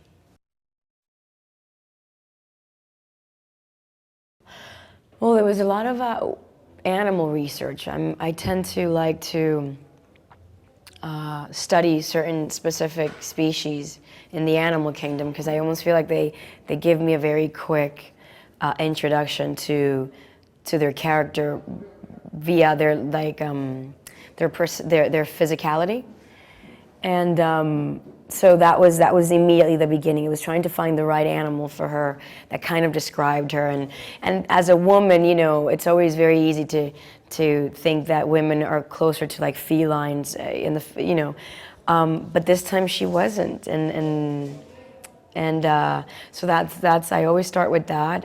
A lot of conversations and a lot of questions with the director, and then doing what I love to do, which is going back and revisiting an archive of movies that resemble that kind of emotion, and just indulging in watching them, trying to get a little bit of here and a little bit of there. I don't know, human observation, I guess.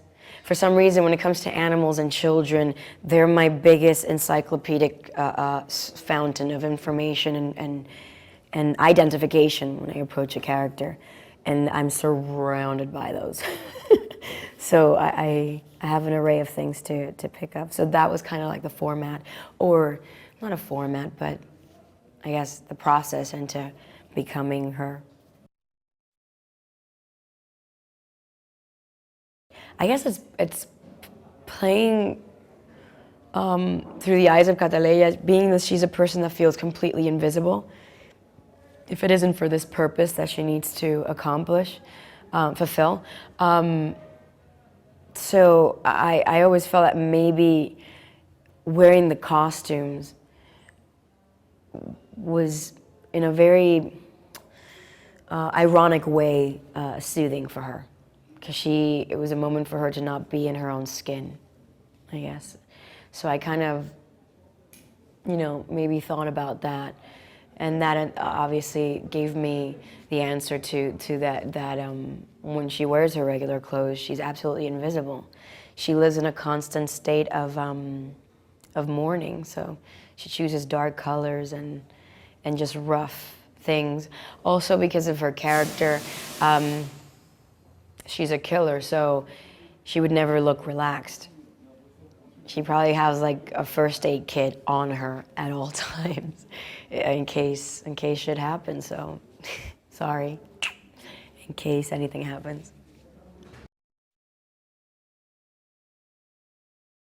And allow her to kind of challenge me, and she did.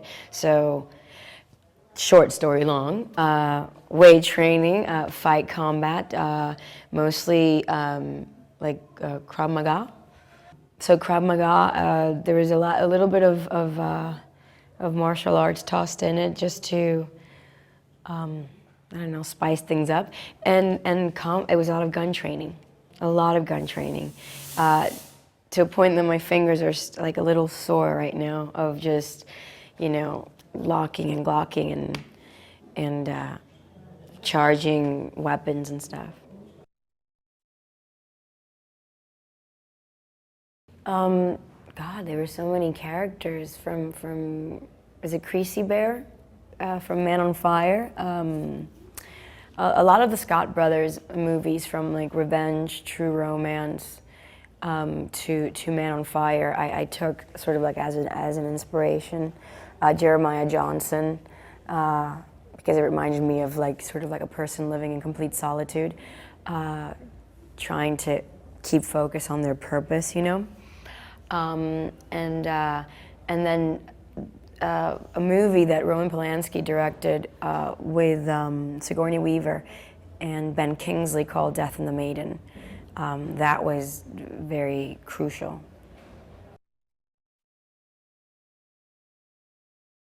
The work that I did with Alan Figlas was amazing and absolutely crucial for the psychological and physical development of Cataleya.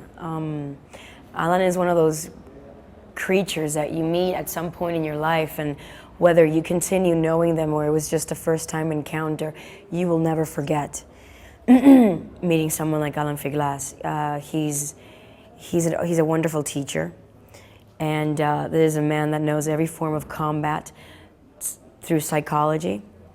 And so he was wonderful because when I met him too, he had read the script, so he was trying to tap into her as opposed to just, oh, okay, I got hired by Olivier to put up a fight between a woman and a man, or just two people and she wants revenge and he's a thug. He wasn't superficial at all with his approach to choreographing her training and the fight sequences, and I really have a lot of respect for filmmakers, you know, because I feel like we're all filmmakers in a movie. I have a lot of respect for filmmakers that actually read the story and care about the characters in the story, you know. Once you know the choreography, it's all physical, you know. The preparation that takes a much longer time is the psychological, you know, you finding a way to sync what your character is really going through inside, and in order for you to be able to manifest it physically. So this one took a long time because she's meeting the man that basically killed her parents in front of her. So there's a lot going on up here, but you have to control a lot here. So that was interesting, and Alan kind of was very insightful into respecting that thing that was driving Cataleya to that moment. There was a lot of precaution that I had to take, and I'm a very athletic person, so I tend to not really know my own force at times because I'm ruled by excitement and anxiety, and I just wah, you know. And he's like, whoa, suave. He just goes really easy, like, you know. Remember, it's all up here. It's all up here. And I remember that. I thought I was, and trust me, I will start practicing that. So that was very insightful. He, however, his punches, there's something about watching him on screen. He is definitely a marvelous actor, because look at him, he's not a fighter, but he's he looks like one, you know, and he certainly acts like one. So that was amazing. I trained with one of the heads of the LAPD, the SWAT team, and he was absolutely amazing. 6 hours in a dungeon with him shooting all types of weapons was pretty thrilling for me. Because I'm not a person that frequently, you know, deals with guns, I like to start, you know, very aggressive, so that by the time I get to a set and I'm shooting blanks, I need to know how this weapon feels if I was shooting real bullets in order to act it, I guess. And one thing I've discovered, I think, on this film is that I really have an amazing respect for weapons, but I like them. So I was skipping every day to go to my gun training. And by the time I got to Alan in Paris for the training that he and I had to do, he kind of was the one that kind of put all the pieces of the puzzle together of all the technique that I was practicing for this role. And he was like, you know, just throw all the military and school teachings out of the way. You're a thug. You didn't go to the Navy. You're not a Navy SEAL. You weren't trained by cops. You were trained by an uncle who's a gangster. So I'm not saying that you're going to grab the gun this way, but there's a certain relationship that you're going to have with these weapons that is very, very different from a very technical relationship. They're like your best friends. And that was, that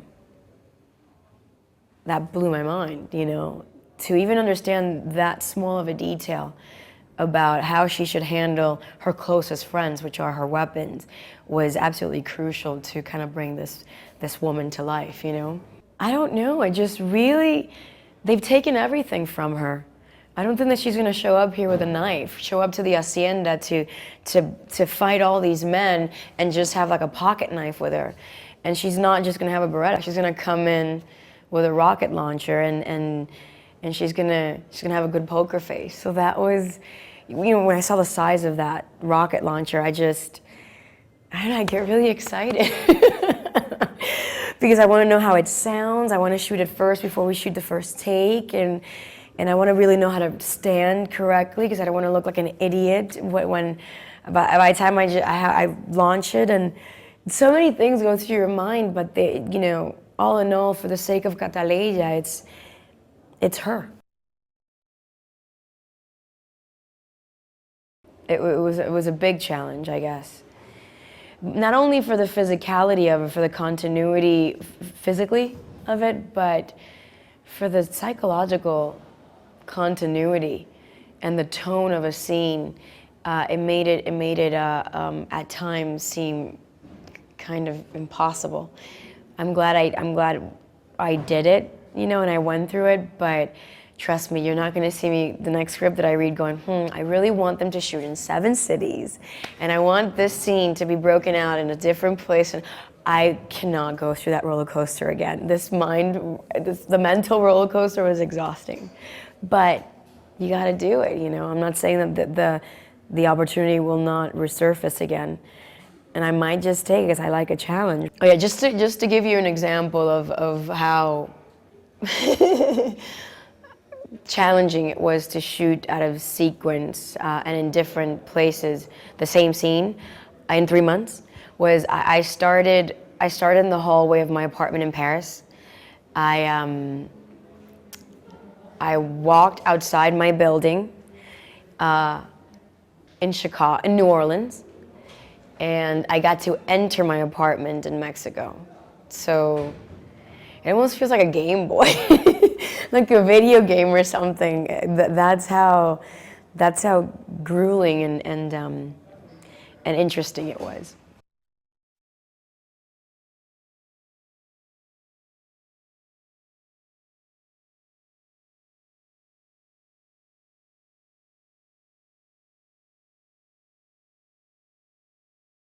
Yeah, this is my first movie, and it's been an awesome experience. I've had a lot of fun meeting everybody and acting for the first time in an actual situation where, you know, we're actually crying and running and jumping. And well, this is actually, I guess, my third movie audition, and I think it's a great part.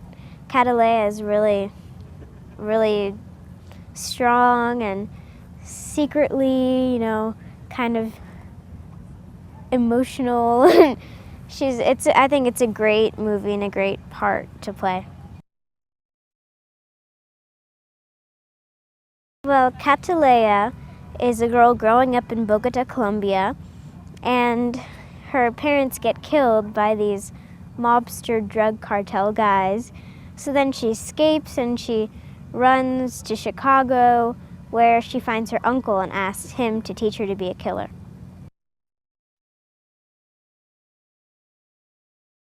No, it was great working with him. He's a really great director, and he's really helped me a lot through this whole entire experience.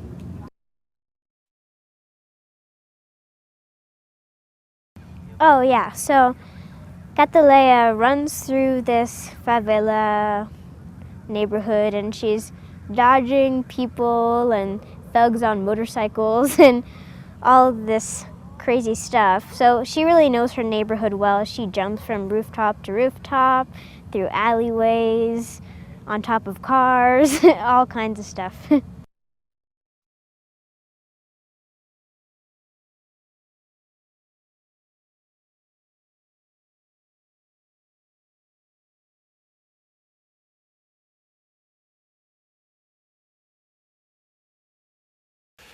My character's name is Danny. He's an artist, he's a painter, and I'd say he's a pretty normal guy, as normal as an artist can be, because most artists have a dark side, and Danny certainly has one. But Kat sort of falls into his life, and he falls in love with her, and he obviously doesn't know much about her. She doesn't let anyone near her or close to her, so he spends most of his time with her trying to find out who she is, what she does, and of course she doesn't let him know anything, and I think that just makes him want her even more. So the story between the two of them is about, it's a love story, but a very particular love story, a very different kind of love story, because he really doesn't know who this person is, and yet he falls in love with her anyway.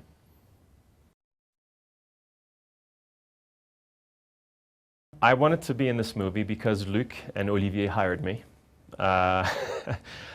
And no, seriously, I wanted to be in the movie because it's a great story, it's a great role for Zoe, it's an amazing character, it's an amazing female character. There aren't that many great, strong female characters in Hollywood today, so it's, I think she's going to do an amazing job. And it was a chance to work with a French crew and a French director, something I haven't done in 20 years. And everything about it just seemed like it would be a lot of fun. Get to shoot in Chicago, in New Orleans, Mexico City. Everything about this movie sounded fun and interesting and different, and I've never played a painter before. So, you know, there was always that. Not as exciting as I thought it would be. I'd rather shoot a gun than have a paintbrush, but hey, you can't always be the one holding the gun.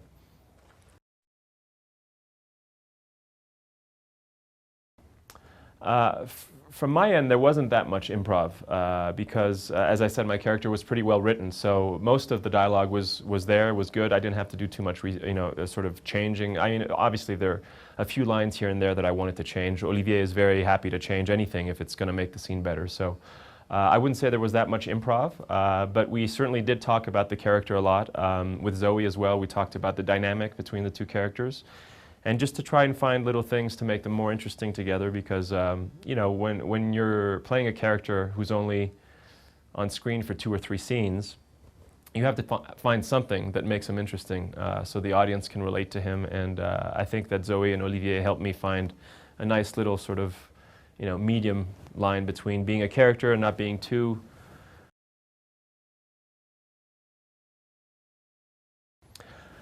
yeah, first time I've worked with Zoe, first time I met her. I met her at the gym in Chicago. She was lifting more weights than I've ever seen in my life on her day off. I thought, wow, because it's a very physical role for her. And on her day off, she's at the gym working out, so I was very impressed. And I know she does a lot of her own stunts in this movie, which is pretty amazing because there are a lot of stunts. But no, I was surprised at how down to earth, and she seems like such a normal person. You wouldn't think that she's, you know, this superstar actress who is in the biggest movie of all time. Maybe Colombiana will be the biggest movie of all time after she's done with this. But no, I met her at the gym for the first time.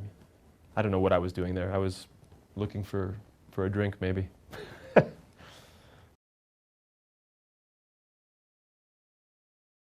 Working with Olivier is great. You know, he's such an easygoing guy. He's very specific. He knows exactly what he wants, but he also lets you explore a little bit. He lets you sort of, you know, find the voice of your character and do things that some directors wouldn't let you do. He'll always give you a take for free and let you sort of improvise if you want to. If you don't, that's fine also. But he's very relaxed. The atmosphere he creates on set is very nice because even though he's, you know, it's unquestionably he is the leader of this crazy group, he's still very cool and one of the crew. And as an actor, when you're working with someone like that, it's much easier because you don't feel the pressure. You know, he's not a yeller. He doesn't yell at people. At least he hasn't yelled at me. So that's good. If he's yelled at other people, that's their problem. And you know, the fact that we're both French is really wonderful. I haven't worked on a French movie in 20 years. Yeah, I definitely think that being French has helped me sort of bond with Olivier a little better. When we first spoke on the phone, we spoke in French, and I haven't spoken French in a long time, you know, regularly. So my French was rusty, but it was nice to start speaking again. And I think just because we have the connection in French, it made it easier for him to direct me. And I've never really, I mean, I did a movie in France back in 1873, I think. It was such a long time ago where I spoke French, but this is the first time as an adult that I've been directed in French, and it's different. The language is different, everything on set, the way they say action, everything's different. So it was really interesting, and I think that the fact that we're both French helped us bond a little quicker than we would have, you know, otherwise.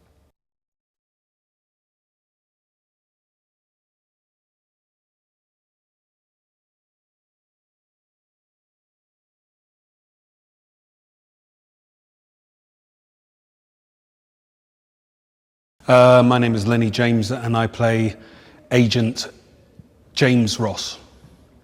And he is an FBI agent who for the last 4 years has been chasing down a killer, serial killer known as the Tag Killer. And he gets kind of obsessed with it. It's become the single case in his life. And during this movie, you see that his pursuit come to its climax.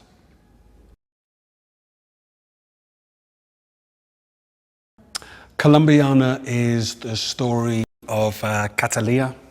As a 9-year-old girl, she witnesses the assassination of her parents, and she decides almost immediately that she will avenge her parents' death. And in the movie, we then jump 12 years, and now she's in her late 20s, and she is an assassin. And as we learn during the film, most of the people that she's killing in order to get to the man who ordered the murder on her parents. And we follow her as she tries to get to Don Luis, as he's called, and as my character, Agent James Ross, tries to stop her, or at least find her.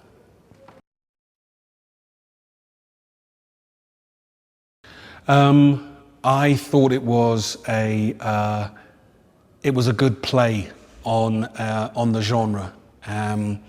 It is in its base a kind of a chase story, but there's a lot of heart, I suppose, in this particular script. It's Zoe's character, Catalina, is not your archetypal serial killer, and my character, James Ross, is not your archetypal FBI agent. They're not, although they are kind of stock characters, there's a lot of play on them. They've got a lot of other things going on, and that made it kind of interesting. And of course there was Paris and there was New Orleans. I read the script, and then I read the script, and then I read the script, and made decisions based on the situations he finds himself in. I think he's a very clearly drawn character, and the rest of it was in conversations with Olivier, the director, trying to open him up so that he's just not a stuffed suit, and that you actually see the man behind the I was going to say the badge, but actually I am going to say the badge because that's what I mean. And trying to make the character of him. I didn't do any kind of specific kind of FBI kind of work in order to develop the character because it wasn't necessary. All of the procedure of tracking down a serial killer is very clearly there in the script. So most of my work was trying to figure out how this man thinks and how he acts, and trying to break him away from the obvious, really. So that's how I found him, and I'm still trying to find him. But you know, he's growing as I'm doing it. Yes, it's the first time on film that I've worked with a French crew and a French director. First time I'd filmed in France, and I loved it. It was great. Particularly at the studios, I love that no shooting before lunch thing.